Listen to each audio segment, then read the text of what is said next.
All right, something different on the lift. We got a 2002 or 3 BMW K1200lt on the lift. This one also ABS module. There's an issue with it. Customer specifically asked that we delete the ABS. So this is the first time for me working on one of these bad boys. So we're going to learn together how to take all the plastic off and access our pump and all of our brake lines. So yeah, it's going to be a lot of fun. Thanks guys for watching, and let's get at it. To get the seat off, you open the left saddlebag, and there's a pull knob right here that flips the seat up. 2 screws here. I think that's how we're going to get the rear seat off. And we can access the top of our plastics. You pull the seat off, there's also a connector underneath. So I'm guessing this old girl must have a heated seat or something in it. To get these mid panels off, we have to take these chrome panels off.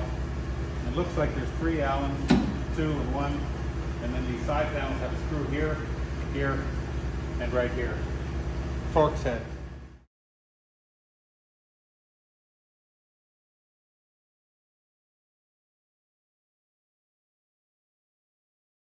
So now I think we're going to try and remove this left side panel. There's a couple screws here. 3 Torx screws for the wind deflector to remove it.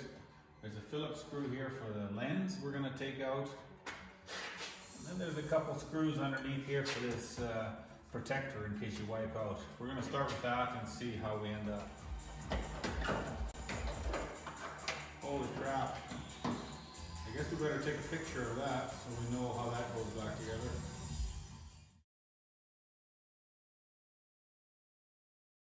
We got 2 Torx screws here behind our signal light lens. And then along the front of our cowl here, behind the front wheel, there's 3 Torx screws.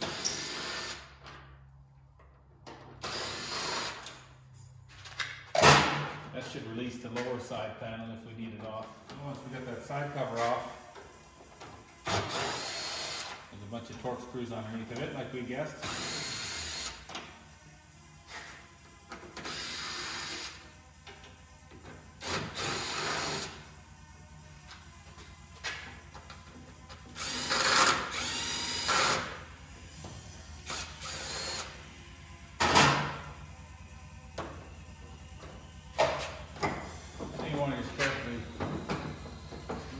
Got a couple screws up here, some are hiding, we got to check out. We left the lid here for the radio and the CD player.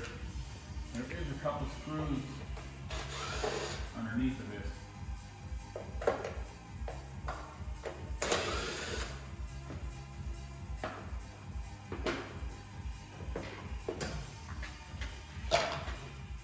And there is a trim piece around the lock here in front of the seat where your groin sits. And there is a screw underneath of that as well. I'm pretty sure that's about her.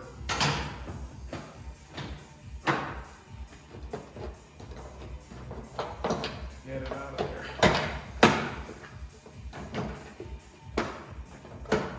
Our guess was, because this is the ABS pump here, we thought the lines would go this way somewhere, but they go over to the other side. And the rear ones look like they might go down here somewhere and then it cut across. So we're going to pull the body panels off on the right side as well. Now there's a couple of screws, 2 in the front, a couple back here and a couple back here. I'm going to have to take the center control panel out because we're going to have to pull this fuel tank off. So be careful with that. There's lots of small wires that we're going to have to unplug right here. But so far I'm pretty impressed with how the BMW engineers have designed this bike, because it's coming apart pretty easy. I'd rather do this one than a gold one, that's for sure.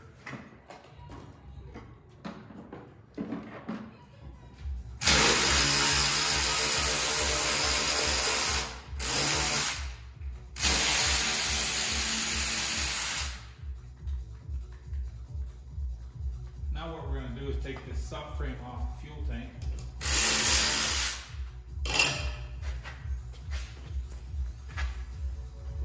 Now that we got the subframe out, the tank's getting pretty loose. So we're gonna have to disconnect our hoses. Here we got a hose for a wire connector. We got two quick connects on the fuel lines here. I gotta figure out how they work. I think they're just a squeeze type.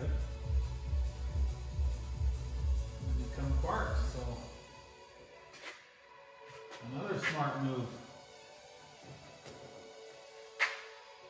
You can't mix them up the way they're designed, so just unplug them.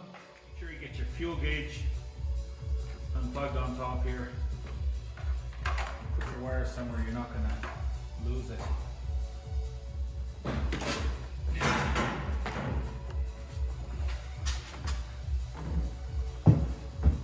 As you can see, that didn't come apart too bad. It's actually designed really well because you have to pull the fuel tank off to get at your air filter as well. So while this is apart, we may as well check the air filter. But if you remember me telling you the ABS pump is right here, now you can see where the ABS lines run along the top here to the neck, to the pump, and then from here down to the back as well. So we should be able to get at everything. Nice clean air filter. So obviously this bike's been maintained fairly well. That's always a good sign. Each handlebar has two Allen screws going into the bottom of the plastic.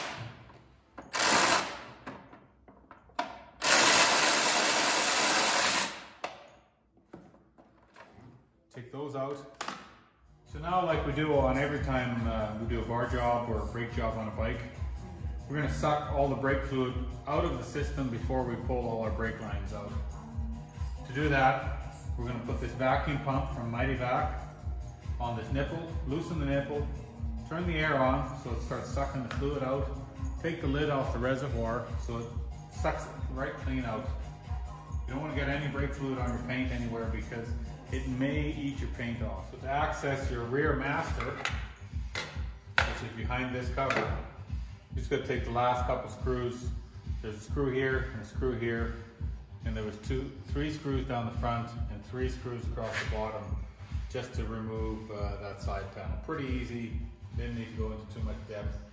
Then you want to go ahead and suck your fluid out of this system as well until your reservoir is empty, and then we can carefully start pulling brake lines off.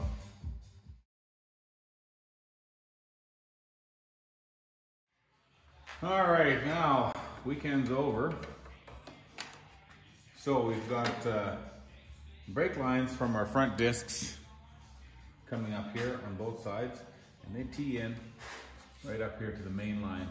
So instead of replacing all these fancy brake lines on the bottom, which are shaped custom, we're just going to disconnect our line up here and pull that line out and see if we can tee back into that with the custom line afterwards.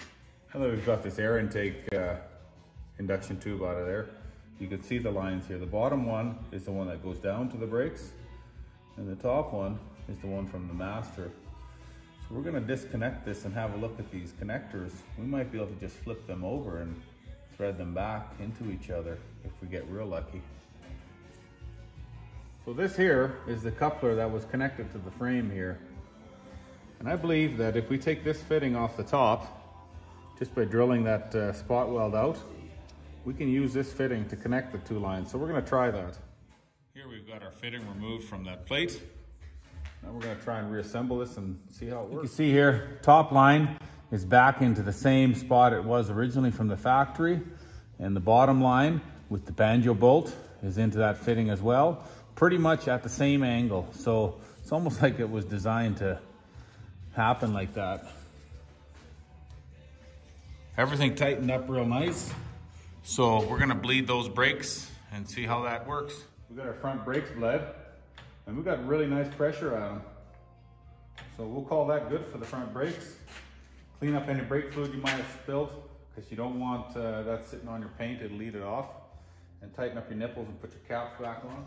Chris Ledoux, that was one of my favorite artists. Too bad he's gone. Now we're going to go over here and remove our front brake lines and probably pull this module out at this moment in time. There's a Phillips clamp right here. Pretty simple. Opens up. And then we're going to have to go down here and see how these lines come off. We might just snip them out of there. I don't know. Oh, here we go. There's a quick connector with a clip. So you just push them in, pull the clip out, and then there comes your line. Pop that clip out. And then you should be able to just wiggle that line out of there, along with the top one that was just threaded.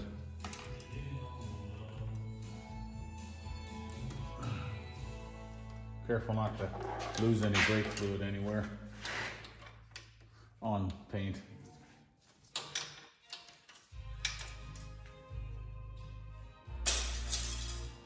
So now we're going to take the rear master off this chrome plate. First you want to crack the banjo bolt loose and then take these mounting screws out.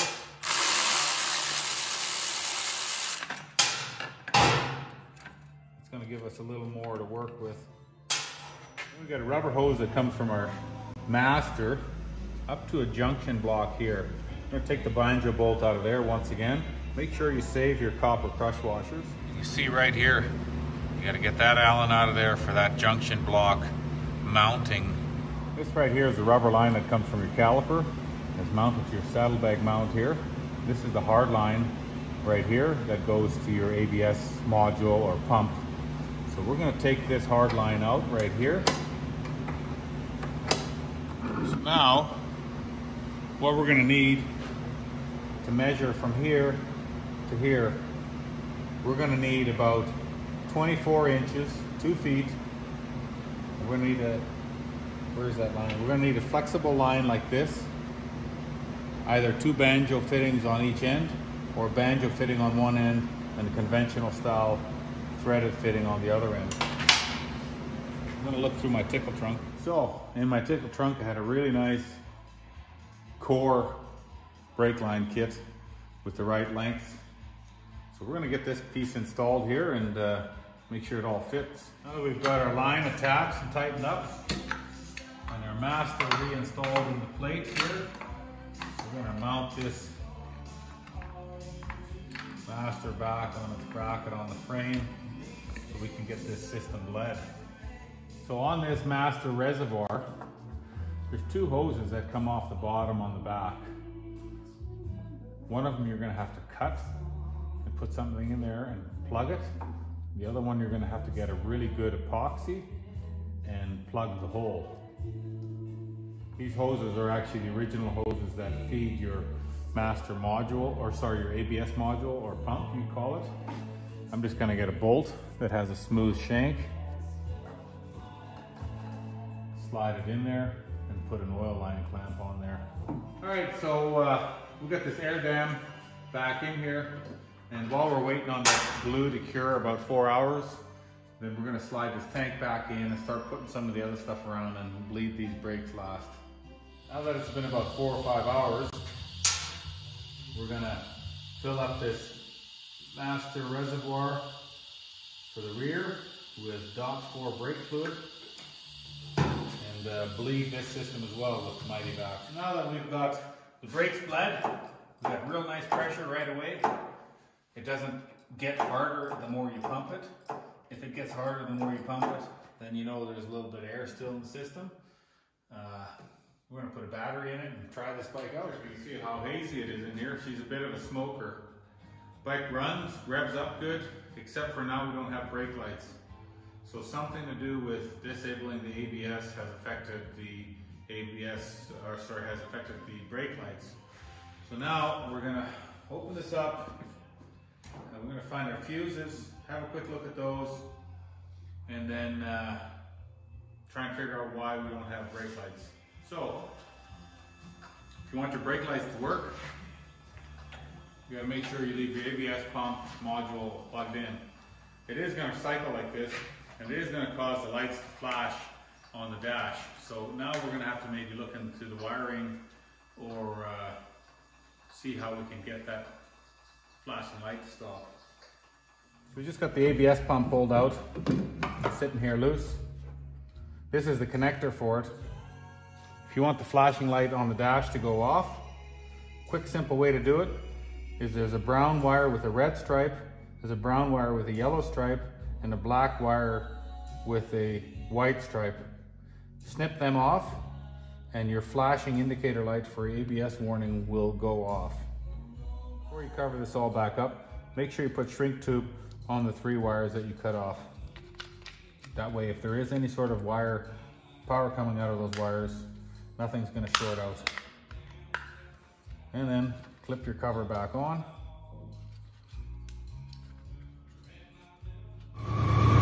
You can see now there's only one indicator light for the brake left.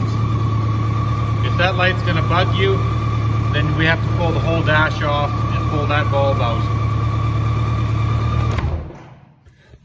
Thanks for watching as we did an ABS delete on this 2002 BMW K1200lt. This was my version of how to take the ABS off if your ABS pump has gotten stuck or quit working. Use your own discretion when doing this. Officially, you're not allowed to use this bike on the road anymore. So thanks for watching. Have a great night, guys, and we'll see you again on the next video. Thank you very much.